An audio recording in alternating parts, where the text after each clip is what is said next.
Discipline determines destiny, consistency, and today creates a success tomorrow.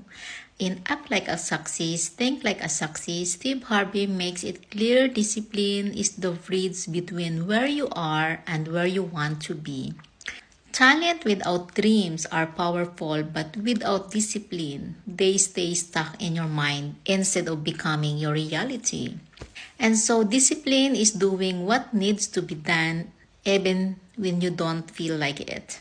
It's waking up early, showing up, putting in the work, and staying consistent. Not for the instant result, but because you believe in your future. Every small discipline actions you take today is a seed planted for tomorrow harvest. And success is not built overnight. It's built through daily habits, small sacrifices, and moments of self-control.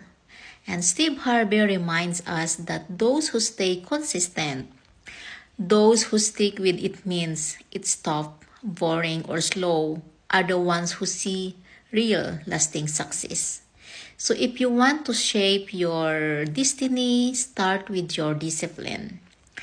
Decide who you want to become and commit to the daily actions that person would take, because your future is created by what you do consistently, not occasionally. Stay consistent, stay disciplined.